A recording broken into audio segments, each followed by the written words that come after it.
Okay, I'm going to call the meeting to order at 6 o'clock.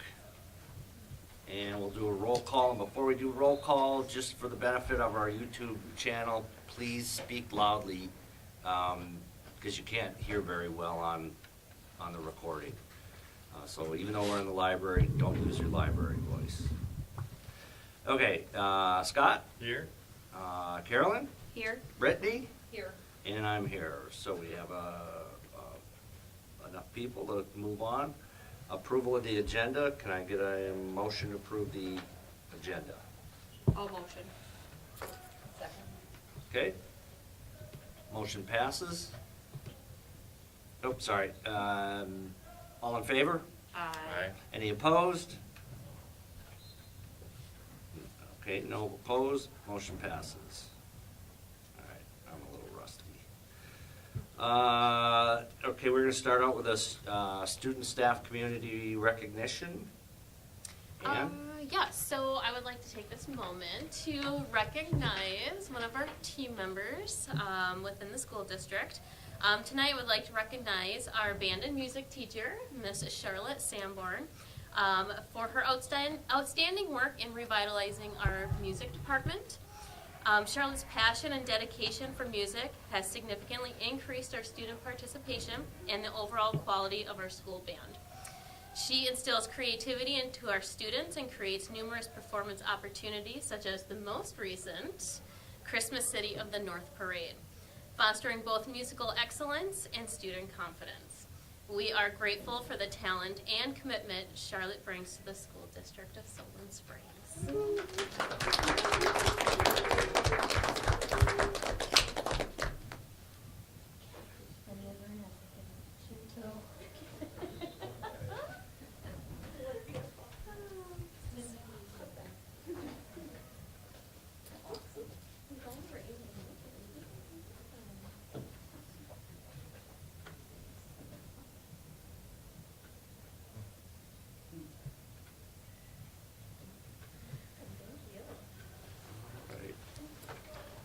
I'd also like to recognize our own board member, Brittany Hooray, for her role in the Christmas City of the North, putting all that together. So kudos to Brittany.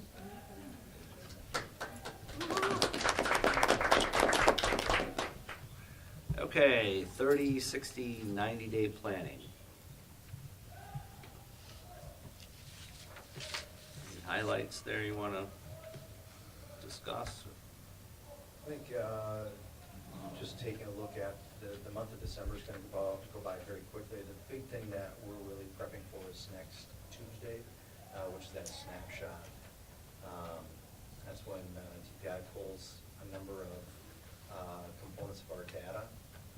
That's where we get our joint notifications for IDEA as well as ESEA. So it's elementary and secondary education and stuff. So. And did you have anything? Yeah, this month is a short one. We have our winter concerts coming up for middle school and high school on the 11th, and then elementary is the 19th. We also have our Montessori education consultant coming next week. That's helping us kind of identify some areas of growth and areas of strength as it relates to our special ed students and overall department as it ties into Montessori. And then next month, January, our Eagles Academy will have their winter showcase. I highly recommend, if you can, go. A lot of great projects that the students put on. And then also, January is our second round of our district and state testing that we will see within our elementary level. So those are some of the bigger items coming up.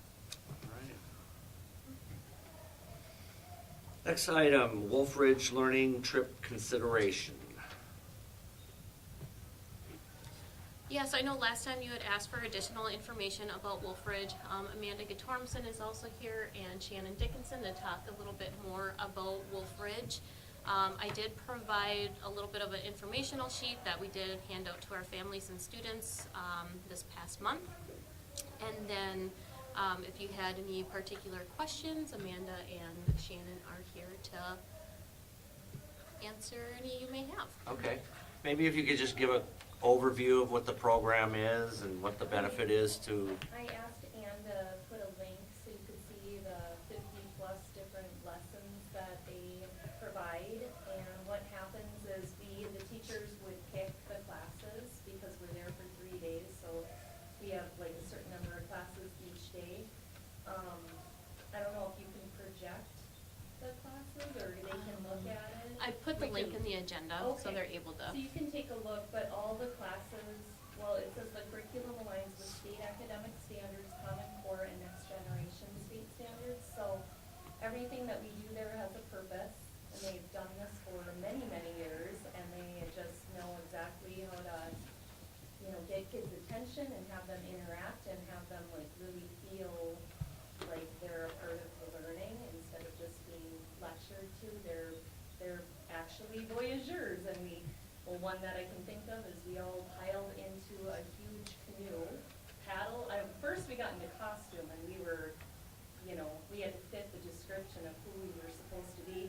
Went across a lake and paddled, had to learn how to paddle all together, and then we get to the spot that we had to learn how to make our own fire, and we had to learn how to make, I forgot what we did.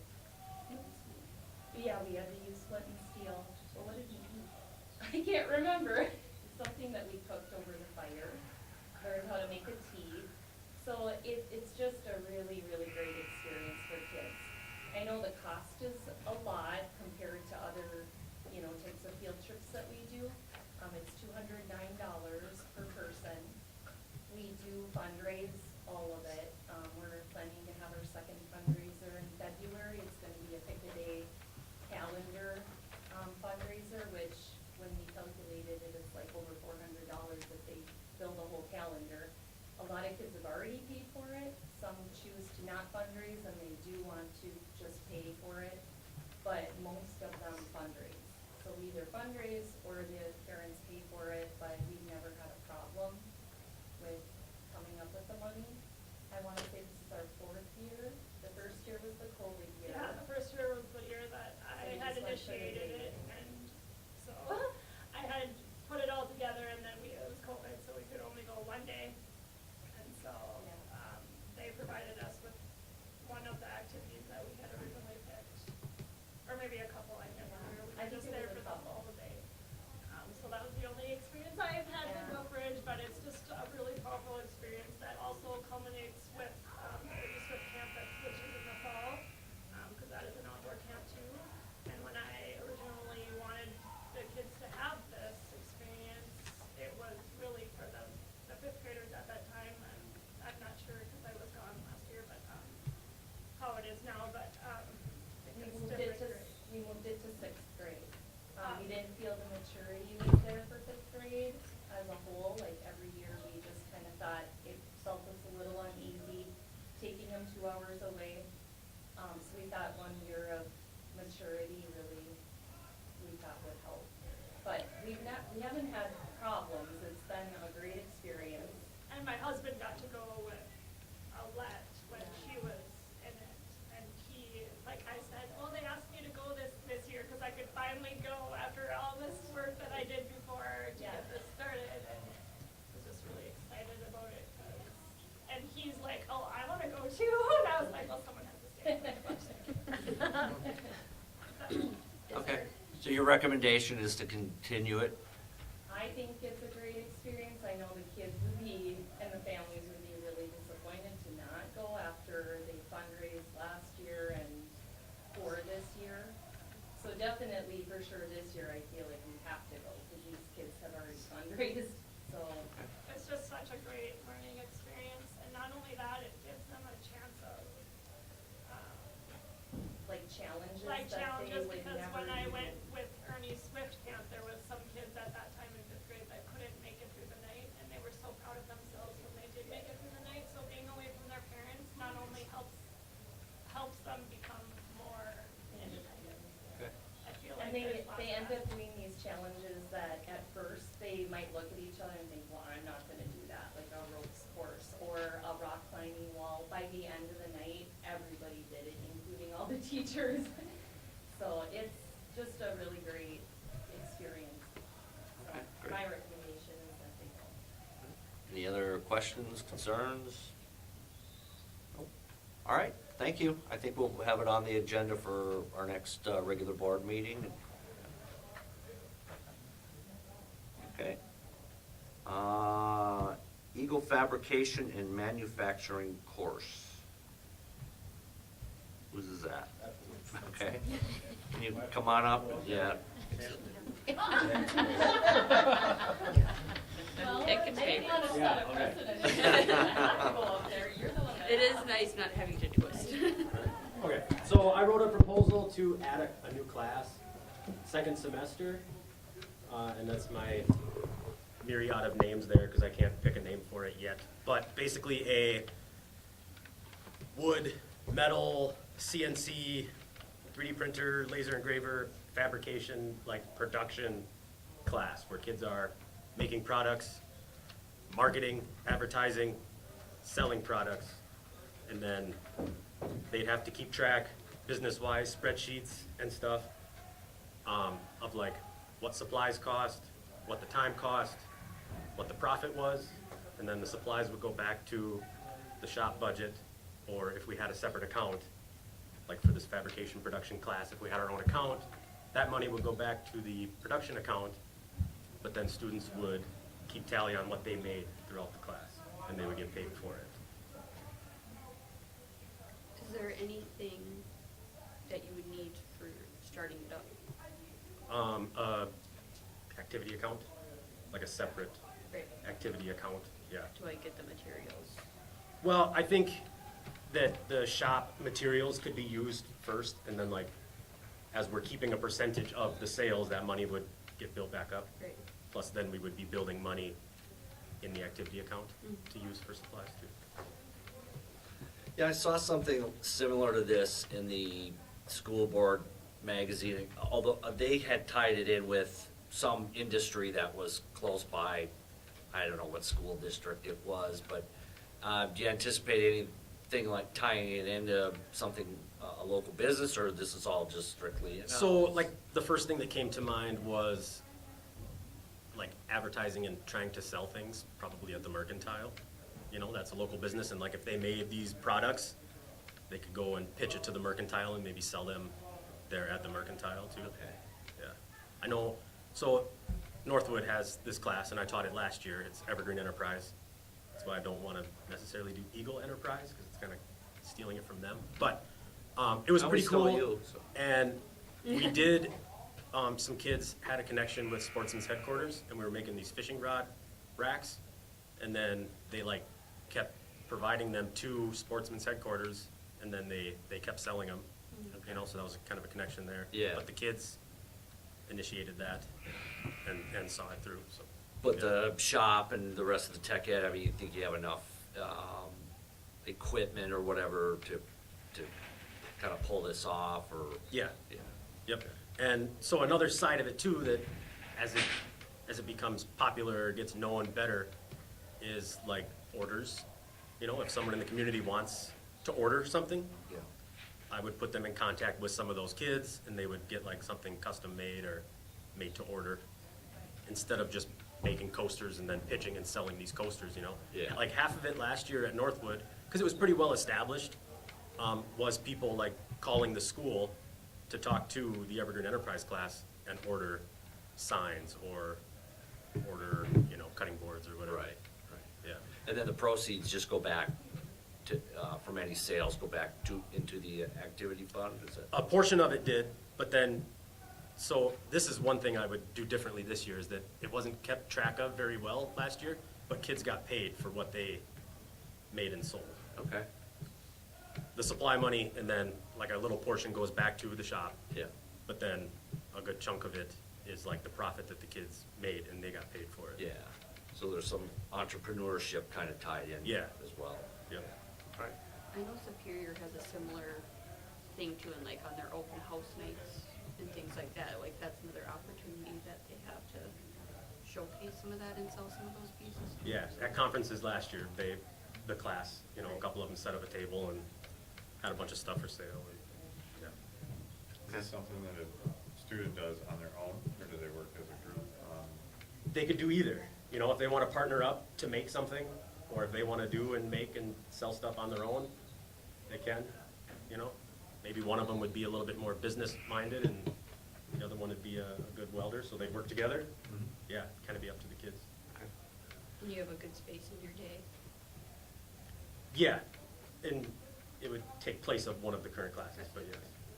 Yep. So this is, I guess you're looking for board approval to add this to the curriculum, or? Yep. Okay, well, What would you like to see it more as a one semester or the full year? I think one semester, but they can take it multiple times, you know, so, yeah, a kid could be in it all year, or if they take it first semester and then they want to change, they could do something else. Or they could jump in and take it second semester. Yeah. Yeah, I think Yep. that's something that we haven't necessarily talked tremendously about. Right. As far as if we take more than one time, what's the difference, right? So Yeah.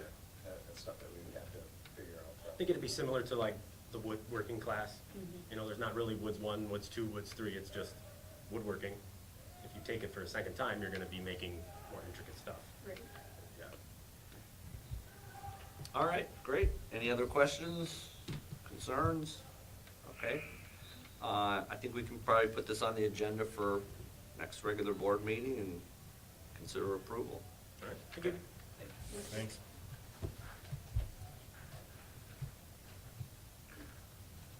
Senior class trip proposal?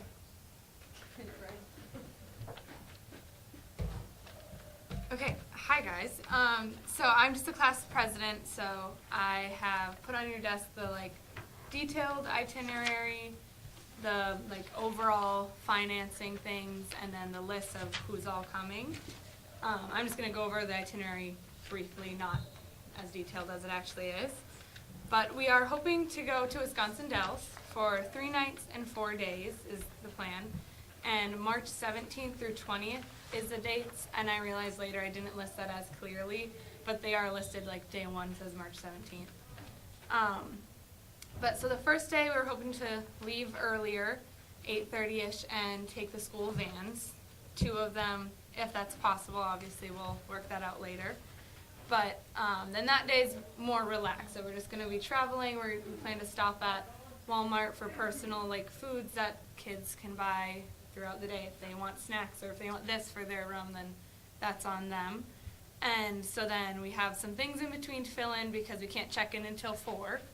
And then that night's just more chill. We have a local pizza place that we found that we'd like to eat at, and then board games or card games in the room as kind of a bonding exercise before we start the thing off.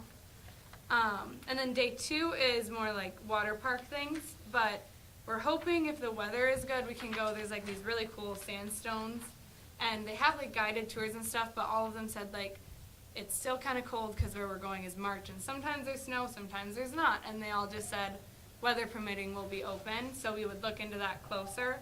But that's the hope. If not, there are local shops and markets. We could just walk along the streets. And then in the afternoon is the water park, and the class would provide day passes to the water park. We're staying off-site because it's a little cheaper, and it's a 2-minute walk or something. It's the La Quinta Inn or something like that. But we're gonna provide water park passes, a day pass for everyone. So that would be kind of the afternoon's plan, and just eat in the resort there. And then that night, if kids want, there's some bowling in the area, and we can separate because we're gonna have 2 chaperones. If one wants to take kids bowling, some want to stay at the water park, then that's great. And then day 3 is more educational, and I found 2 really cool museums actually that one's this kind of funky art one that has interactive things, and that one we would do in the morning, have a little lunch break in between, and then that afternoon there's a science one. It's this Tommy Barlett Exploratory, and that one's also an interactive. It's if you put your hand on this ball and your hair will spike up, and so it's a really cool, instead of it just being you read off of the tiles some random facts, it's you're actually learning and checking out that cool space. And so then that's pretty much what we have is like the main day. And then at night there's like movies or games in the hotel. There's like arcade things and go-kart stuff in the Wisconsin Dells. And then day 4 is just kind of leaving. So we have a checkout time, packing clean rooms. I have a lunch option if you would like to stop for a lunch. But obviously if everyone says, no, let's just get home, stop at Quick Trip, like we can do that as well. So if we stop for lunch, I was estimating about a 4 p.m. arrival, but that can be bumped up if kids are saying, no, we want to leave earlier, we don't want to stop for lunch. But that's kind of what we have right now for our itinerary. And then the next page is the funds. But so right now, and this number, the top number of the class fund I know is not exactly of like 2,449 or something like that, but we have roughly $2,500 right now. And then at the top I have listed the trip costs that we would be providing at all of the places. The housing, we're estimating about 120 in gas, probably could go up and down really easily. The provided events, that's the water park passes for everyone, and that's including providing passes for the chaperones as well. And then class meals, we're hoping one of the nights to go together to one place and make sure everyone comes together, and the class would provide $20 to each person of have your meal. And I mean, if you go over and spend $25, you'll just owe $5. Like, it's not really that big of a deal, but we want to make sure we get at least one meal all together. So that totaled to like just that 2,500 mark. But so we also just did a Kringles fundraiser that is bringing in, we haven't like booked it all yet, but it's bringing in about 700. So that isn't included in any of this class funds yet, and we're hoping to keep that aside if there's some over to go into that, but keep that aside to fund like graduation and roses, and if we do the lock-in sort of things as kind of a safety net. And then at the bottom I have listed personal costs, and that's like, there's a fun package you can get so that all those arcade games and the go-karts are like free pretty much. I mean, it's like you gotta pay before, but instead of paying every time you go. So that would be, I think everyone in the class said like, yes, we want to get that, but that would be a personal added cost of it's $53 per person, and that would be for like the entirety of your stay. The event tickets, that is just all of the times that I listed. Like we might go mini golfing, it's a $10 fee. The museum has an $8 fee, and that's if you went to every single one of those and added it up, but that's all optional. I mean, you don't have to go mini golfing. And then meal purchases is that the hotel is providing breakfast, and we're providing one dinner, but I estimated like $15 per lunch and $20 per dinner, and then that added to $85. And then that totaled in about $213 in personal costs. But so that's kind of our overall financing, and then the last is just a list of the people going, including our chaperones. So How many are it's in a your lot of class? Yeah. What was that? I was just saying, how many are in your class? So I don't know, including the online and stuff, we have 13 or 14 in-person students. 2 right now have said they're not going to go. 1 is for sure not going to go, and 1 said I said to get back to me as soon as they can, but said a no right away. Okay. And then the online students, we reached out to them through email and just none responded. So we didn't really know what to do on that route. And then with the hotel, we have 4 rooms right now. That number is for if we got 4 rooms at the hotel, they sleep 4 plus a sofa if needed. So is there any more questions? It's a lot of information. Last year we had about 7 or something. Yeah, it's a bit different this year. So just a thought too is, we just, talked about recently, people were requesting getting paid for overnight trips, and it was determined that if it was a class trip, then the class would be, the ones to pay for the chaperones overnight. So that would be an added expense. Okay. So, Okay, perfect. Well, so then that would be good because we have that 700 from the Kringles for that, like kind of dip into whatever is extra. And we're hoping, like, we're prepared to do more fundraisers. We've talked about like Super One, you can buy groceries. So it's like, if we end up getting to something, we're like, hey, we want to provide more, like, we'll go up and do that for a day. Okay. All right. put that on next agenda, and then I think we probably owe you the cost of the chaperones too, what that's gonna come out to be, Okay, yeah. so that you have a good target. Right. So, So work with next year. Okay, got it. I will meet with you. Is there Alright. anything else from my good? Perfect, thank you yeah, guys. Thank you. Spring Musicale.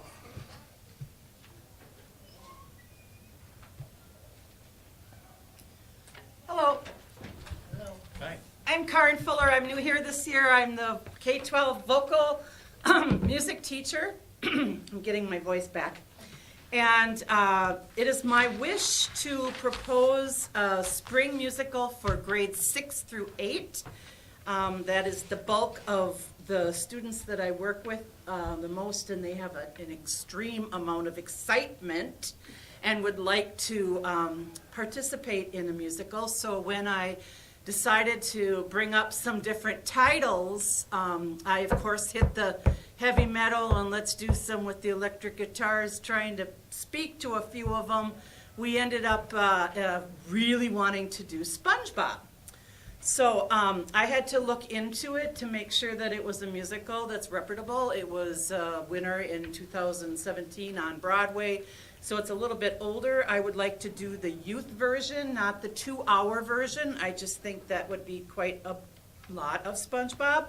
And so we want to do the youth version. It has original music in there by Steve Tyler, Joe Perry, Aerosmith. I mean, we can't go wrong with that. John Legend, Cyndi Lauper, Panic at the Disco, Plain White Tees. I mean, they might be giants. When you get these groups and you're saying, wow, they're writing music for a musical, you can't help but say, okay, this is going to be good. Plus, my sister always said SpongeBob's okay to watch, Mom, when my girls were little, because SpongeBob is positive. So what we'd like to do is, I had to do a lot of corresponding, talking with other events that are happening in the school, and excuse me, securing the stage time is kind of a little bit of a handful, so it's going to be a lot of communication. But I have on this proposal, it says April 1st and 2nd, and after speaking with many people, I think that we should shoot for the 20th and the 21st of March instead. I know it bumps it up a lot earlier, but I would be prepared if this were approved right away. I still need that 4 to 6 months and all the planning time to pull things together to get the licensure for it. But this way, it's right after spring break, so when they come back from spring break, we have lots of tech rehearsals and we go. The sports for basketball and softball and all those are kind of on that mid-range, so the most that anything would be maybe a hiccup would be perhaps like softball and inside. Maybe they could run the halls or something for a day, or we can just block the gym time or do a quieter activity. We'll make it work, as I'm not so worried about that. The license itself is $200. The materials are $675, which include the scripts, the books, the music, the I will not use an orchestra, even though I'd love to do band, and we'll do that next year. But where we have live music, but all of that comes to just a total of $875 for a 1-hour show, grades 6 through 8. I have no idea what the attendance could be like, but I was thinking maybe 200 guests over 2 nights, depending on, you know, how much publicity and that we get out there. I looked at ticket prices when I came in and saw that adults were like $3 and students are $2. I was thinking charging $5 straight out because, I don't know, it's a little, I don't know, it's a show. But I can also go with the prices that are there. That is not really a big deal. But I'd like to secure 2 nights, and then the day of the first opening night, I want to do a teaser for the elementary school where they come and they see just like a scene of it, and then that way they can go home and tell their parents they want to come back and see the show. So I'm used to working with a big team when I do musicals. I've been director and musical director for many shows from where I came from. I was quite active in the community theater, and it's NLAA was the organization, and I was on stage and worked with professionals as well. I do not have the degree in drama, but I am very dramatic, and I always say that you can learn by reading a book and having someone tell you and learning all these things, but until you start teaching it and doing it yourself, that's when you really learn, and I've got a lot of hands-on experience. I'm looking for a choreographer, and I know that maybe you drum well, maybe we could dance together too. A stage technician, and a lot of the kids that are in high school that would maybe want to do part of the musical, I think would be interested in stepping behind the scenes with me and getting some experience in working. So I'm sure I can find a dancer. I think one of my choir kids would even do that. I do have a sound and light technician that I've been working with a little bit. His name is Jeff Schneider, and he has a lot of knowledge on the things that we've got there, and we've already done a little preliminary, how can we get this system working together, not just with the Speakers for Sports, but for a lot of other resources and things too. And he comes free. And then we have a wonderful, from what I understand, props and costume space that Linda shared with me when I first got here. So I'm not looking, with the funds that I have in the activity fund or the drama fund, I know it would not leave me with an incredible amount, maybe just a few $400 or $500, but I've done shows on that before. So I'm just looking to put together a team and see if we can get this approved so I can go ahead and apply for the license ASAP. Any questions? So are they singing to record the Yeah. background music's recorded? Yep. Okay, and Yep. you're gonna tie that into the Yes. audio system? And then Yes. a vocal on top of that? And they'll have wireless mics that'll Okay. go with the projected sound. They will all have their ability to listen. That's the advantage to having digital, is that they've got it right in their ear all the time, so they know exactly how the music goes. Okay. Versus an orchestra, which is a little bit of more of a broadening experience, but being that we're middle school and young, and that this is the first year doing it here, I don't mind taking a step back and going a little slower and doing it this way. Yeah, okay. Any other questions?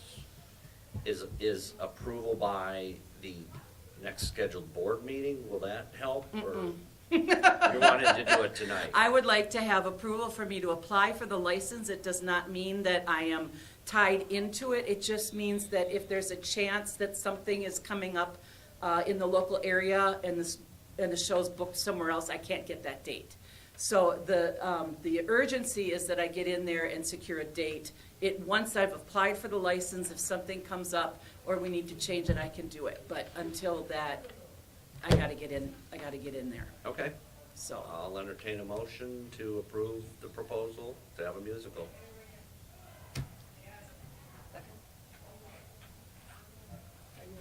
Am I supposed to? No, You're- sorry. I think You're the first. Yeah. Oh, okay. Motion?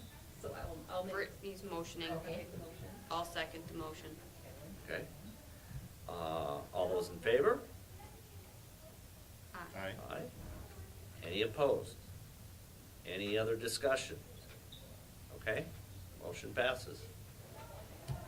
thank you. Congratulations. Thank you very much. Now you have to thrill us. Sparkles and glitter, yeah, sure. What could go wrong? Oh, I'm so excited, yes.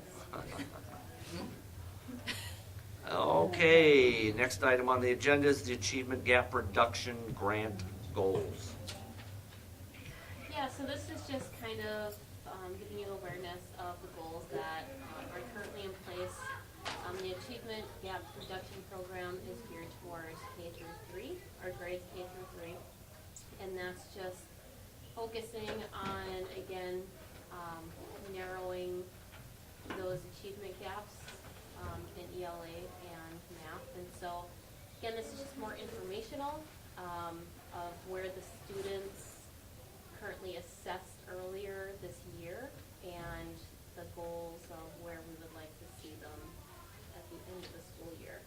February, you'll get 2 more updates. Typically, this is presented in February and then again in, I think May or June, one of those 2. So you'll get 2 more reports of these. So we've already received a grant? It is, it's an ongoing. Okay. Typically, it's a 5-year grant that we have funds and we have to reapply for it. But this is part of the requirement is establishing those goals and then reporting mid-year as well as end of the year. Okay, sorry. Okay, anything else on that? No? All right. Let's go to the next item is high school pre-act act and forward testing day proposal.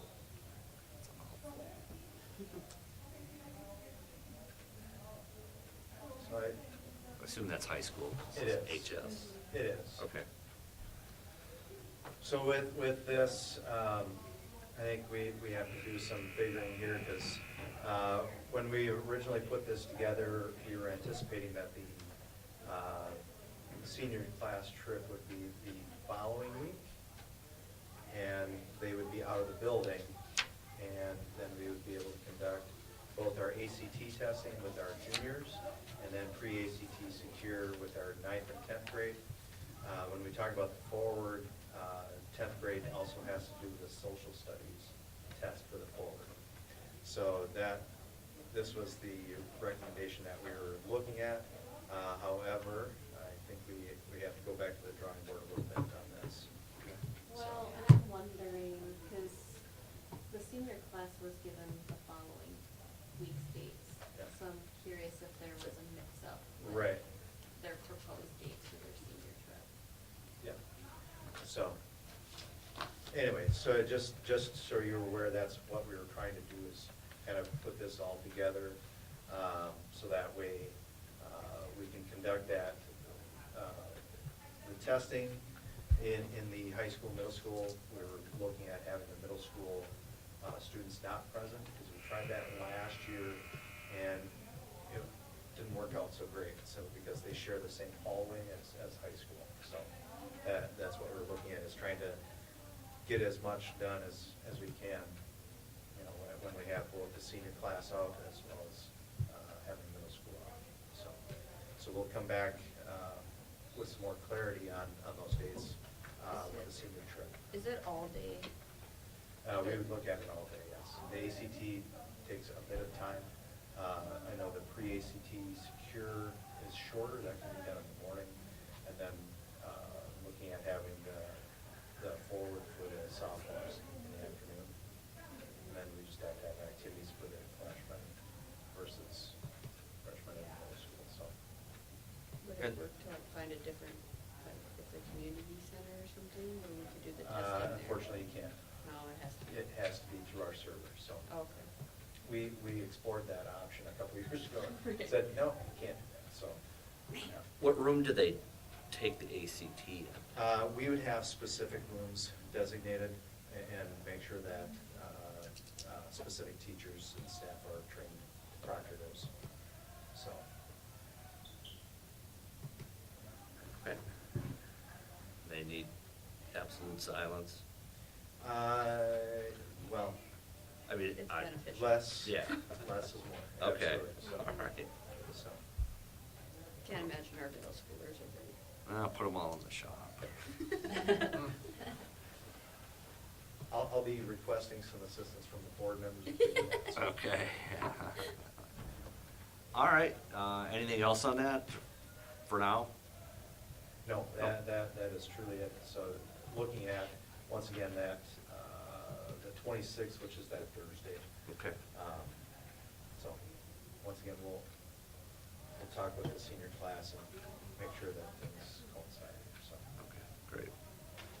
All right, subject near to everybody's heart, school report cards. Outstanding. So I have all of the report cards for the district, as well as our different schools loaded up for you. And then I've got a slideshow that I have loaded up as well, and I'm going to go through that, just to provide a little more information on what's on the school report card, because this has been a moving target over the past few years. So anyway, so without further ado, we'll get into this. So state report cards, just an overview. Every district, as well as choice schools, receive a report card. As you see it with our charters, all of our charters have a report card as well. Two of them, unfortunately, do not have true numbers assigned to them, simply because their population number is so low. So they have to do an alternate assessment, which we've been using FastBridge as our tool to monitor growth.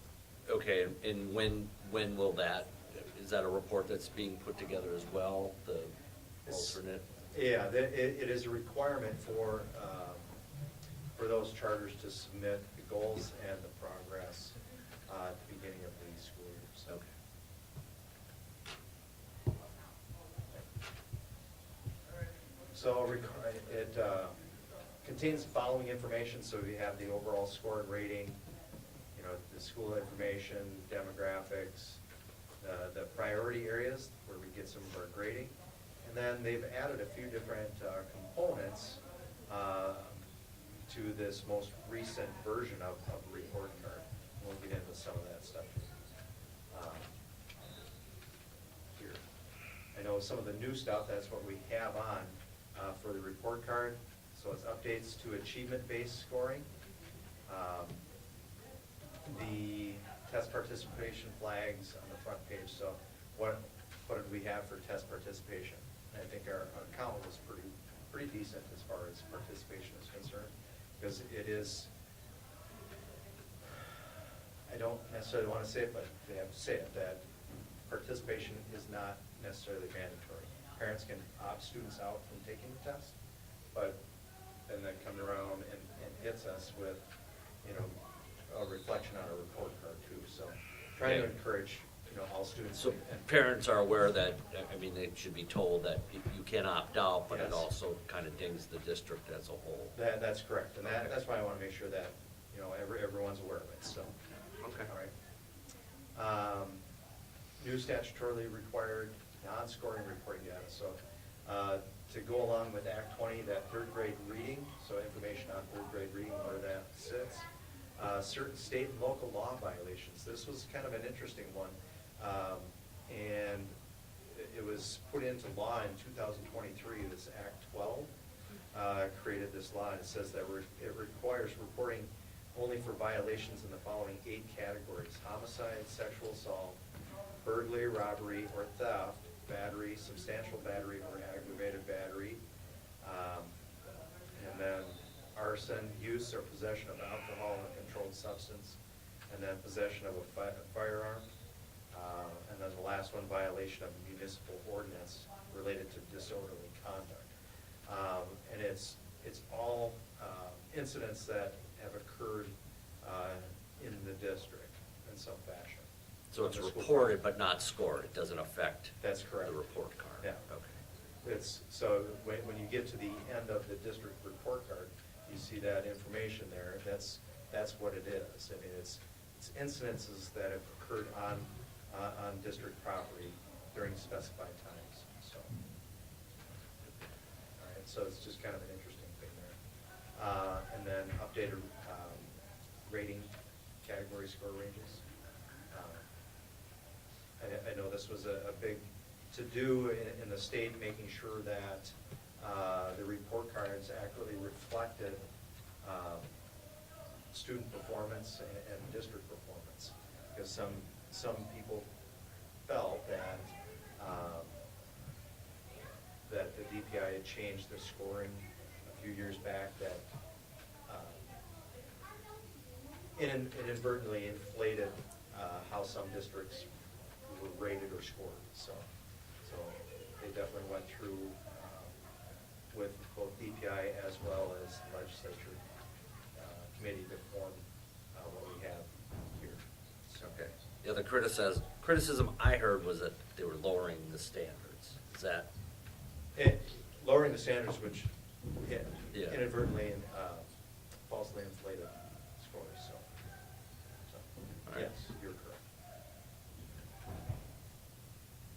So just taking a look at it, our district report card, overall score, 71.8, that gets us in the exceeds expectations, which is really good. I mean, when you start taking a look across, we've got our demographics listed, economically disadvantaged, which to me seemed a little bit off, because I think that the percentage is a little bit lower than what we would actually think, but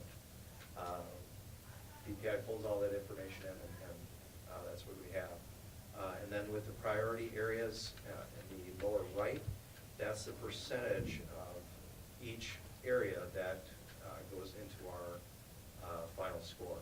So the one area that we get rated higher on is growth, simply because of our higher economically disadvantaged population. So, okay. Priority scores.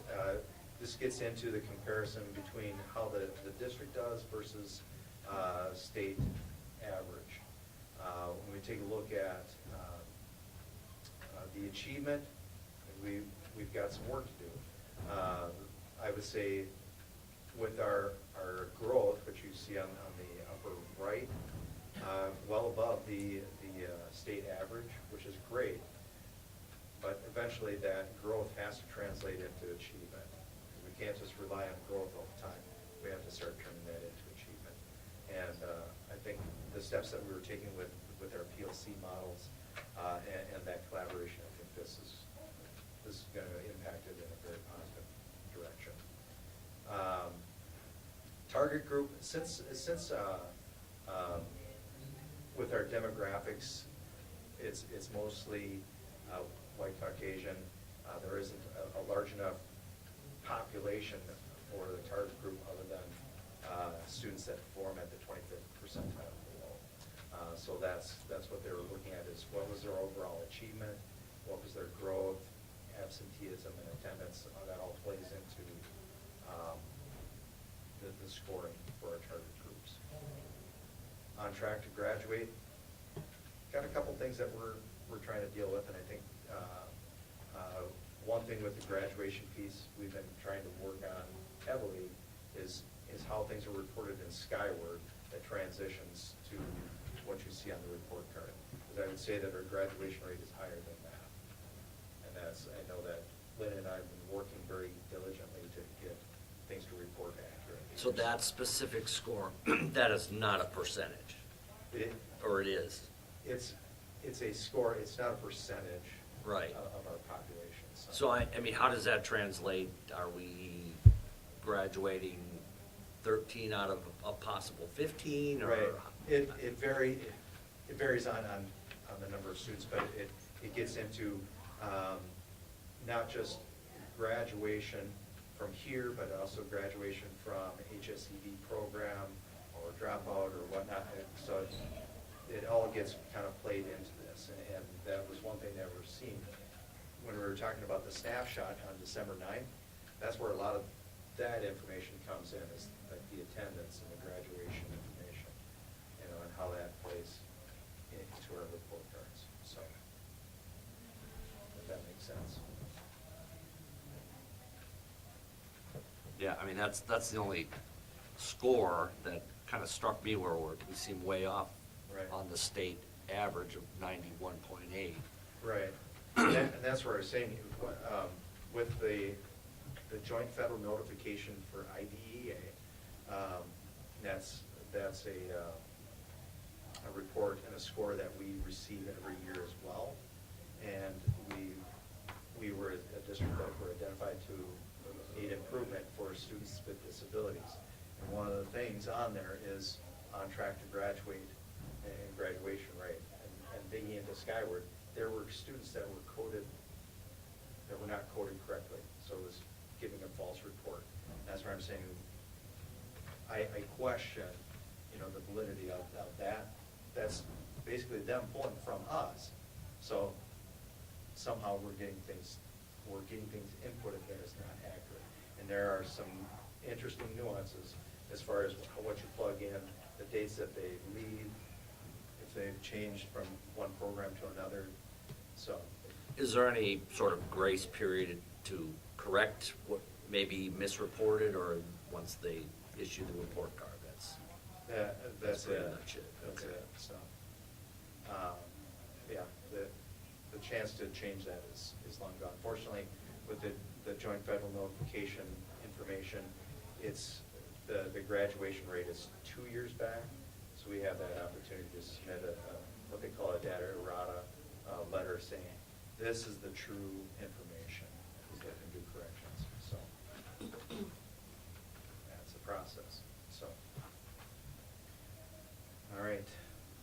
Achievement data, so just measuring both English language arts as well as math scores. It's just that performance across 4 performance levels. And that was one thing that was complaining, or that they were complaining about too, or some were complaining about, is that the names, developing, approaching, meeting, and advanced, is different than it was with previous years where it was proficient, advanced, approaching, or not approaching, but there were different words for it. And this is what they said about it, so. Have we seen, like, in the building, like, improvements as far as, like, since we started implementing some of the things, like last year with the ELA, and we've seen some improvements there where we could maybe see some of that where Right. we're achieving versus growth. Right, and that's, it'll take some time for that to really show up. Because there's other things that we really need to focus on more as well. And that's the fact that all of these tests are online, and making sure that we're using that kind of medium to test students with both reading, writing materials, and then also doing their math calculations. So that's a piece of it. We'll work on that. But I would say that definitely there are steps that are being taken through our PLC process to impact writing. We were just talking about it at the governance board meeting where Eagles Academy and the middle school, they're focusing on writing standards and all using the same writing rubric across the board, whether it's in ELA, whether it's in science, social studies, and whatnot. So that there, we should see some improvement as we start focusing together, using the same language, using the same standards. So. All right. I don't want to belabor it too much. ELA achievement, so 3.7% increase from 23-24 to last year, so that was good. We're seeing some improvement there. Math, I think this was the one that took me back the most, and the fact that we were seeing greater growth in math than what we had previously, because I think on last year's report cards, we were doing better in ELA and reading than we were in math. So to see this is awesome. So we're making some headway there. Is there anything you can attribute that to? Having, I don't know if we had any math proficiency experts come in and work with our teachers, or I would say that last year we had the CISA 12 consultant Diamond come in multiple times to work with specific staff members on instruction and whatnot. And then also this year, developing our our essential standards for math as well. So we'll see. I'm anticipating we're going to see more growth here. But yeah, she was in the district more last year working with teachers, trying to improve instruction and how students were performing. So. Okay. Growth data. The thing with that is the fact that we are, continuing to show that growth across the grade bands. So when we're talking about growth, it's tracking students from 3rd grade up and seeing how they're changing from 3rd grade to successive years, if that makes so they're showing a greater growth over the years than what the state average is, so. I mean, shouldn't increased growth then also impact achievement level, or? That's what I'm saying, yeah, Yeah. it has to translate into achievement Yeah. at some point, because you can rely on growth for so long. Yeah. And it comes down to, you have to see that improvement in achievement, so. And that's what we're striving for. Okay? So, when we start taking a look at the growth compared to all the districts in the state, we did pretty darn good when we saw, when we were just talking about growth. So. All right. And then when we were getting into our target group, what I was saying is the students from the bottom 25% from the prior year, and take a look at how did they perform. And it allows, as it states here, just allows us that opportunity to, on the gaps between our lowest performing students compared to the rest of our population. So how did those students perform in testing and show that growth? And when we look at our target group, again, achieving, or I should say, showing that growth higher than a vast majority of the state, so, which is great. And then on track to graduate, some of the stuff that we're really trying to tackle is that chronic absenteeism, the graduation and attendance rate, and then some of the other pieces that go into that configuration, which don't ask me how they've figured out this scoring when it comes to implementing third grade ELA and eighth grade math into this whole matter, but I don't know. Yeah. Maybe someday when I get my actuarial degree, I can figure that out. I'm sure they've got some great algorithm and. Absolutely. So how do you work with chronic absenteeism? How do you fix that? How do you make it better? The big thing is getting clear on attendance. What does that look like? I know Ann can speak to that as well, but then also being very consistent when kids aren't showing up, that we're talking to parents and working with parents to get them here.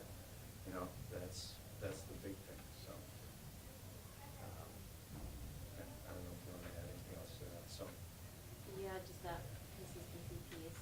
When they hit 3 days of unexcused absences, a letter gets sent home.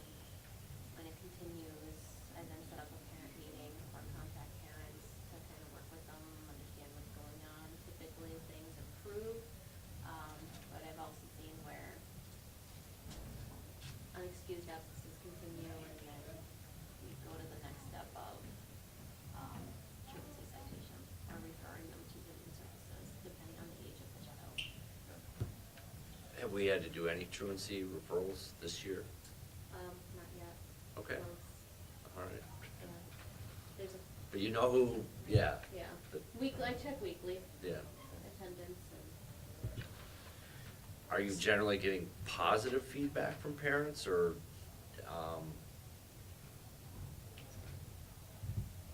The parents that I've contacted? yeah, the one, I ones mean, that have- I would speak to last year in particular. I mean, there were some families that had some things happening out of their control. And Yeah. so it's just, having a little bit more of understanding what's going on and how we can help support them here at the school. And sometimes we just don't get a response. Yeah. So that's Okay. when we kind of take it to the next level.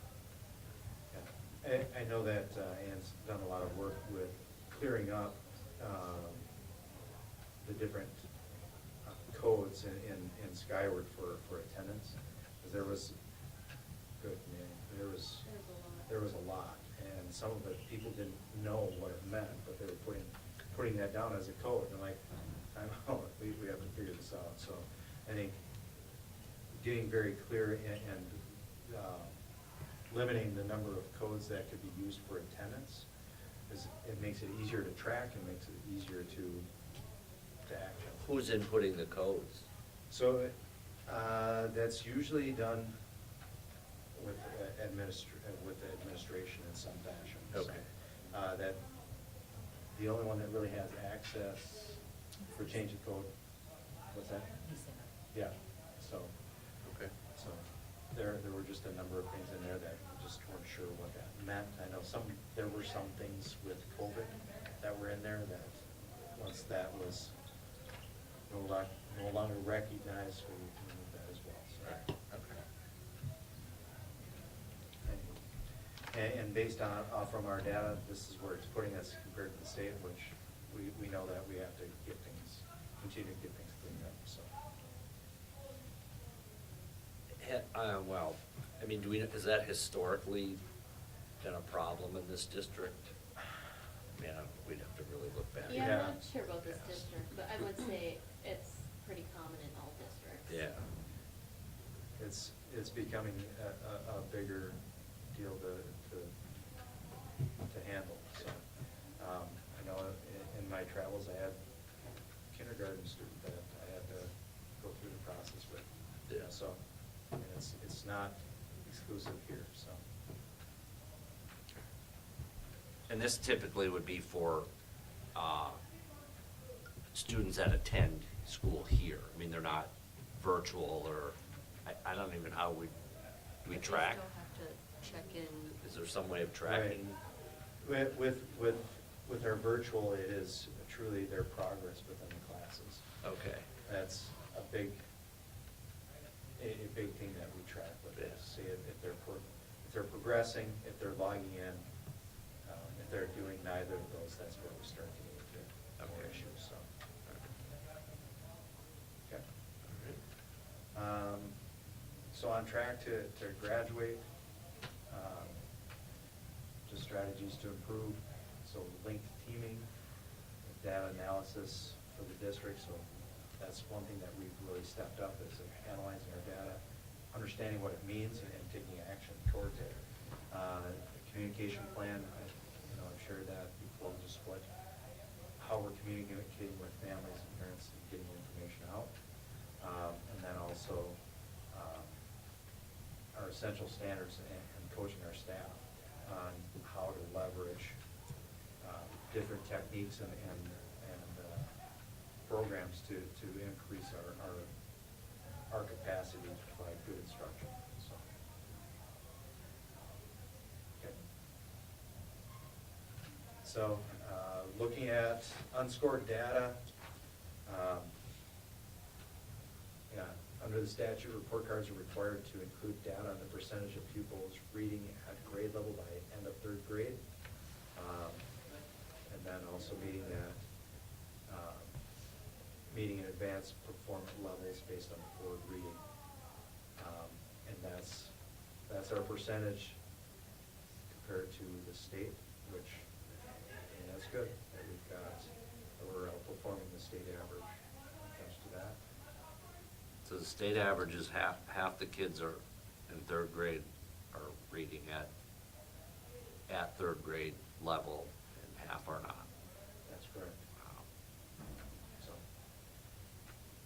doesn't mean we get to stop where we're at, because we really have to impact that, and I think that was the big driving force behind Act 20, why it was instituted, is to really pump up student performance, so. I mean, they put a score on it, but is it just because it's too new that they're gonna not score it in the overall report card, or? I don't know if that's going to change. But they definitely wanted to have that percentage as far as the district is concerned. Yeah. Just so we have a point yearly to see where we're at, so. Other pieces in there for participation in arts courses, as well as that post-secondary preparation. Things that we're trying to impact here is students that are participating in youth apprenticeship, also our CTE, our career and technical education concentrator classes. Make sure that we're accurately reporting that, because then that all plays into our percentages here as well. So The dual enrollment, is that where some of those college courses Yeah. would fall into? Yeah. And then we don't have any AP courses? Yes and no. I would say that we have had AP courses previously, but nothing right at this instance, so. And for the AP, like for that to count, do they have to complete the course or pass the AP test? It, technically both. It's, yeah, you have to pass the course, but then it's the That the AP test. the AP, yeah. Okay. Yeah, that's not it, yes, so. Do we have a theater course? Well, no, Okay, we were close, yeah. but not at this point in time. Maybe another. The rest of the state's at 1.8%, so it's, obviously it's not a priority, which. All good. So just reflections and next steps, just a number of things that we're going to continue on with.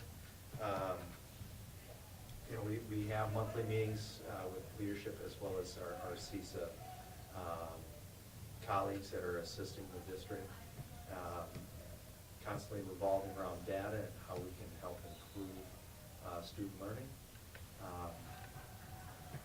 And just really strengthening how we're utilizing our data and how we're communicating out information.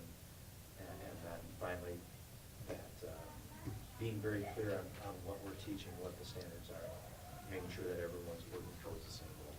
So, Would you say like that reflects what you're seeing and hearing from like teachers as far as like where students are at, as far as like, I mean, some people just aren't great at taking tests, but right. would you say like you feel like that's like an accurate I of what think- you're seeing in the building? Right. I think it's fairly close. Like I said, the one thing that I think we can do a little better at is preparing them to take the test on digitally, because it is a much different beast, you know, Right. reading and typing stuff out online, you know, and responding to tests that way, so. And beyond that's- our kids that have IEPs that specifically say that they need, you know, assistance with tests, we can't Right. identify any other supports that we could offer, or? So here's what I will say. This gets into splitting words. Supports, that's one thing that can be provided to students that are struggling. Accommodations is what you're referring to, yes, making sure we have specific accommodations for those students with disabilities and identifying that piece. So, and I think we can try to take advantage of some of the supports that are there, but that's more communication with staff members as far as what are the supports available, how can we use them, so that makes sense. Any questions?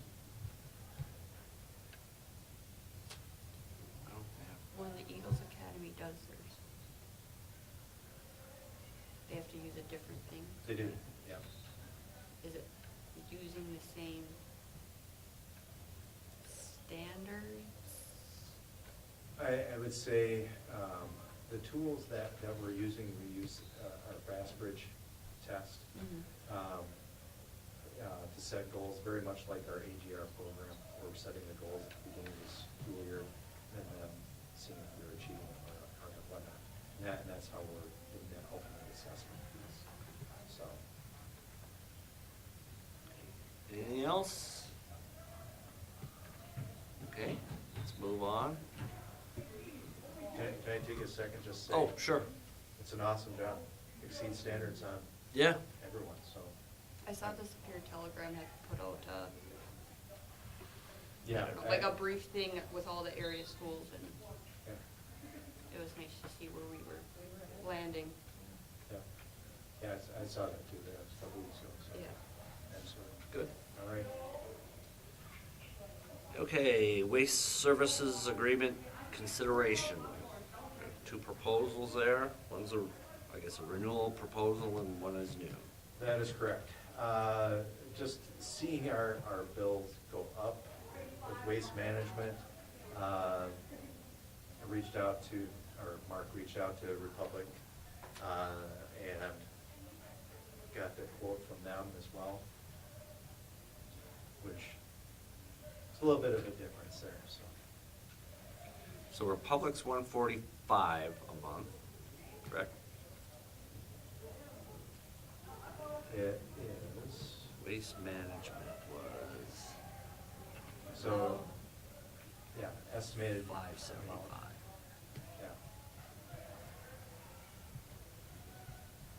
Yeah, And it's for, it will cover everything we, that is correct.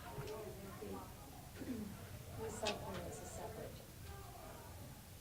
Republic does not offer recycling, so you probably have to still do recycling through waste management. And that's approximately $406 an hour. Are we at the end of our contract with Waste Management? I was trying to think what Mark said. We have almost a year left, but they're pushing getting it signed. Actually, we should have signed the contract already with Waste Management. Was it? That's why they're hounding it to Okay, I get thought he that said done. that in March. So, yeah. is our recycling volume more than we can handle in-house? Or That is a good question. does it seem like we'd have to go that far? Do you think, Right. are you talking bringing it to the? Yeah. I thought that we were, for some reason I was thinking that we were not allowed to bring ours up, maybe because of the volume. I could be wrong there, but it seemed like there was something a couple of years ago when we were checking into some of that. There were some restrictions on us to Okay. be able to do that. I suppose that would maybe throw off their I mean, we have several businesses rural that planning. recycle there.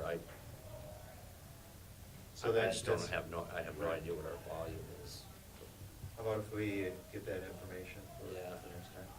And then maybe like what the amount would be for waste management for just the recycling only.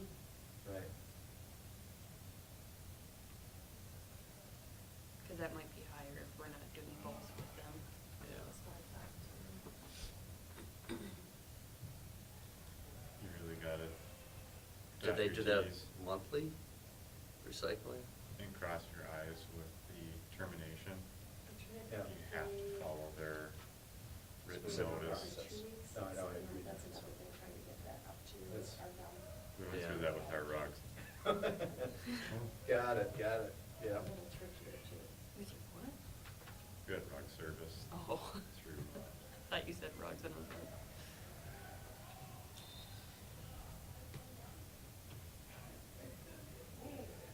All right. So I've got those questions down, we'll get that information. Okay. Republic Service should be willing to assist with getting out of the waste management contract as well. They'll make contacts, aid in that. They'll assist in some fashion. Yeah. Well, hopefully we don't have a Soprano situation with waste management. Others. Battle's got pretty ugly. Okay, safety plan update. Okay. So, just updating the safety plan from last year with some of the changes, since we're incorporating SRM, SRP. SRM is or SRP is the Standard Response Protocol. And it just gets more in-depth as to how to respond to threats, not just an armed intruder, right? So it provides a little more information and a little more guidance, as well as getting into the reunification method. And that's something that we're trying to stress more this year, is getting how do we handle the actual reunification process? As that can be kind of an interesting cluster. I've had the fortune or misfortune to deal with this in 2 different districts. And, yeah, there's some definite lessons that I've learned, at least, that we need to make sure we incorporate here, so. the changes from the existing plan or what's highlighted? That is correct. Okay. That is correct. So it's not a huge amount, but they're definitely Yeah. there, so. Okay. Any other questions or discussion on that? For our visitors one, Yeah. at the last goal, students are not permitted to wait extended periods of time for the arrival items. Do they have to be waiting for it outside the classroom at all? What's that? Do they have to be waiting outside the classroom for it at all, like? That's what I would say is, it shouldn't have to be, so, and that's where we're trying to eliminate some of the stuff there. So. Okay, next item is emergency sick bank use and contribution. So, putting together some of the information that was requested previously, trying to cover our bases here, so. Okay.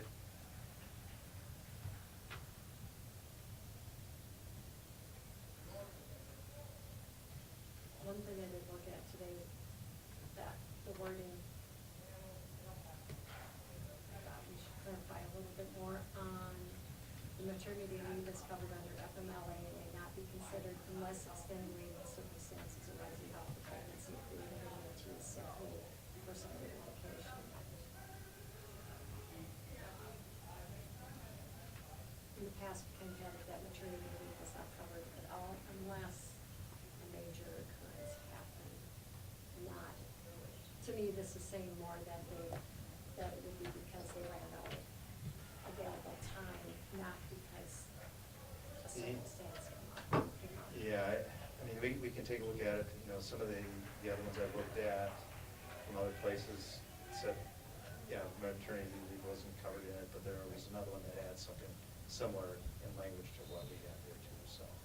Yeah, the way I kind of read it is a normal pregnancy, maternity leave, FMLA, but if there's something, a difficult pregnancy or something, then it might fall under the sick leave. The Yeah, part that that was just so- threw me off was created a need to use sick leave personal leave and vacation, because we're making them use that anyhow. So I just feel like we need some clarification that it's not if they ran out of those, then the maternity leave Right. under their FMLA time. It would be a fit. So so you have maternity leave, but I'm wondering if this is something like you have a pregnant lady that has gone into preeclampsia. No, You know, that that's- part, no, I understand Yeah. that, but I'm just So it's clarifying what that. clarifying means. how Okay. that's So- set a little bit. I think when I read it, like I don't read it as like, it's like if there's a medical condition that creates where they are having to use their, But they have to use that anyhow. So when they're on maternity leave, they have to use their time available.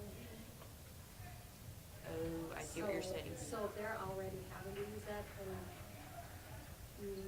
I would say the majority of time when we've had people on maternity leave, most of them end up going into no pay days.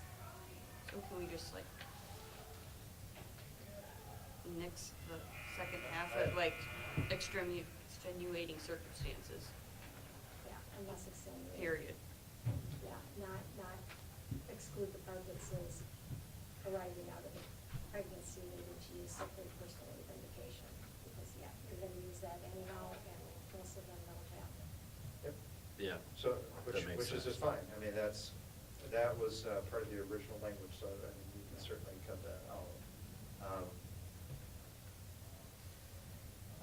I'll talk with council just to get his take on it as well. Or Yeah. maybe That's like right. So maybe just a period after the word pregnancy. pregnancy or postpartum, Right. So, okay. sketchy things happen. Everything else looks agreeable? Everything else is good. Okay. We'll get there on this. 4 months. They're not- Absolutely. And, I mean, they were hoping to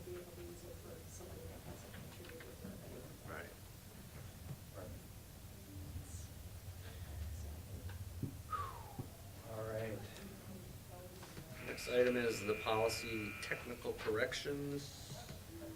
All right, so there's a bunch of them here. I will say that almost all of them are just small changes in wording or grammatical stuff. There's nothing major in content that changed, so. So on the second policy, we still have Holly Jones in there, That's some, 4 or 5 pages in. right. So it's different things that we have to change. Yes, the non-discrimination, Yeah. update that. I thought I had updated that, but in the file, in the thing that we have now. Yeah. So, yeah. that was up. All right, last item on the regular agenda is Baird School Business Service. So I know the question is the impact that it would have on Leanne. And Leanne? I mean, talking to the guy on the phone, it appears that it would not, should not take me much time to put the information together for them. According to him. Got this, man. I can, you know what, and no matter what, I will absolutely do whatever I have to do if you guys choose to go with it. I will do what I have to Staying do 12 hours to a make day. it work, so. It's not like I'm gonna start again and say, this is way too much work, I'm not doing it, because that's not.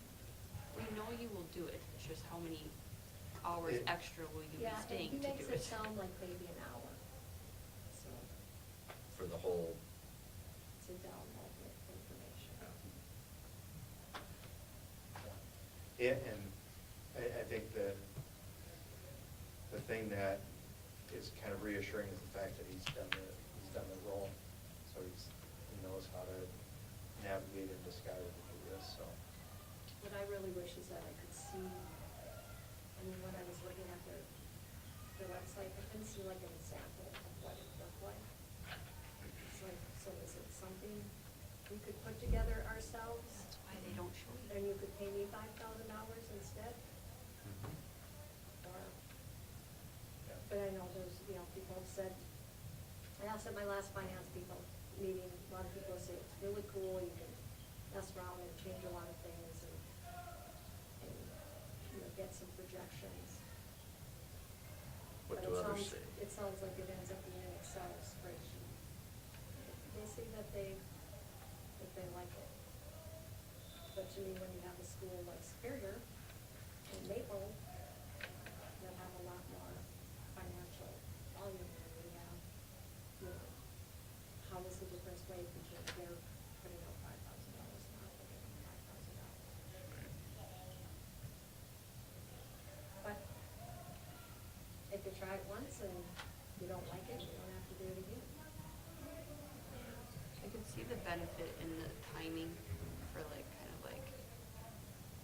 maybe a reassurance for certain groups of people that okay, we did our due diligence, this is where we're sitting, this is, And they why probably we have did really this and we cool wanted. charts to put out then. Right.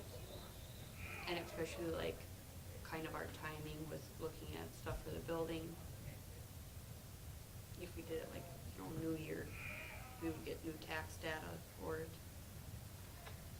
That is, I guess, what's in the back of my mind is if we're looking at both our facility here, we should really take a look at our finances as well, where that projection is.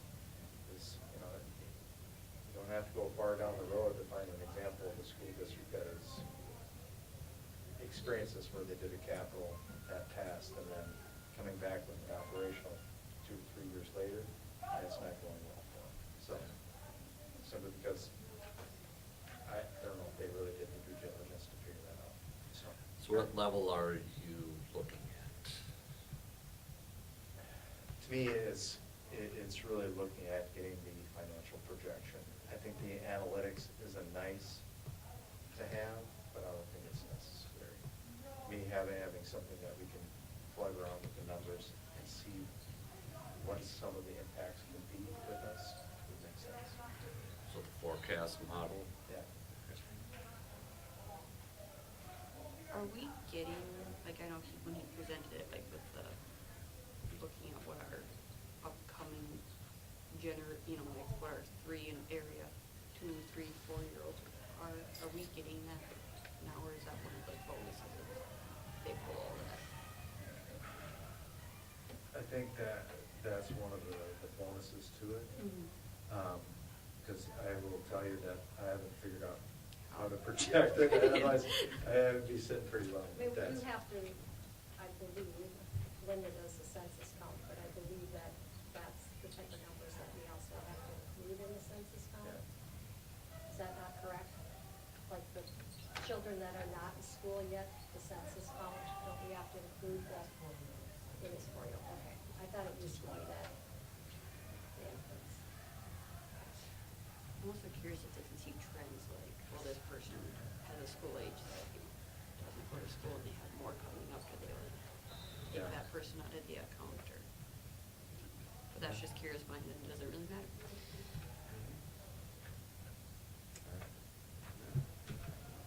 And according to what I saw and what you asked, and you asked that the last time, is it a 1 year like January to January? Yeah.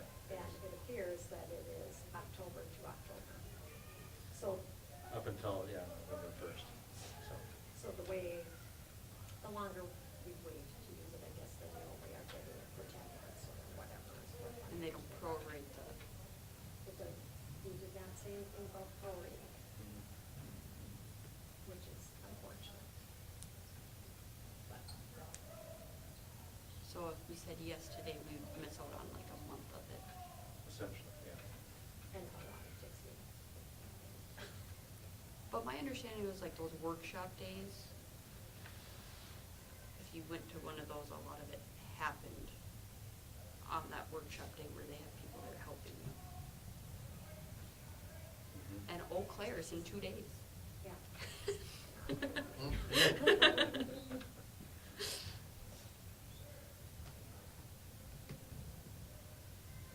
Yeah, I wish they had more online. But I think they have, is that something we're signing up for this week, is that That's something that we can do, yeah. something like that? We can send you something on that.